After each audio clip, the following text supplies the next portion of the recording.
টাঙ্গাইলে মাছ ব্যবসায়ীকে কিলার গ্যাংয়ের প্যাডে চিঠি দিয়ে ৫ লাখ টাকা চাঁদা দাবির ঘটনায় ৫ জনকে গ্রেফতার করেছে পুলিশ।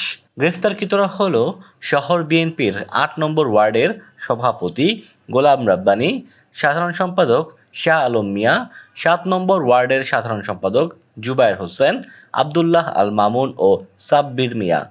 শনিবার ভোর ও শুক্রবার রাতে টাঙ্গাইল পৌর এলাকার সন্তোষ থেকে তাদের আটক করা হয়। টাঙ্গাইল সদর থানার ওসি তানভীর আহমেদ গ্রেফতারের বিষয়টি নিশ্চিত করেছেন। তিনি বলেন, ডিবি পুলিশের সহযোগিতায় তাদের গ্রেফতার করা হয়েছে। তবে শহর বিএনপির সাধারণ সম্পাদক ইজাজুল হক সবুজ জানান, বিএনপির নেতাকর্মীদের ষড়যন্ত্রমূলকভাবে ফাঁসানো হয়েছে।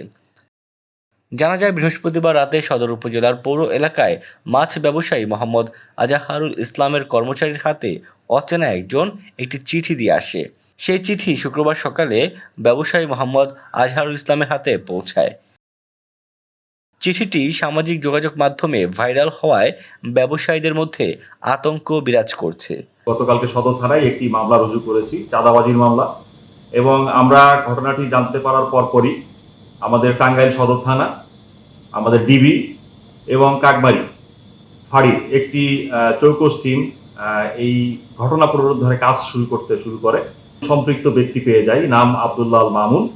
তো তাকে জিজ্ঞাসাবাদের তথ্য সূত্রে তার ল্যাপটপটি আমরা জব্দ করি এবং ল্যাপটপটি জব্দ করার ভিতরে আমরা এই ঘটনার সাথে সম্পৃক্ত যে চিঠি সহ অন্যান্য আলামতগুলো সাক্ষ্য হিসাবে পাই।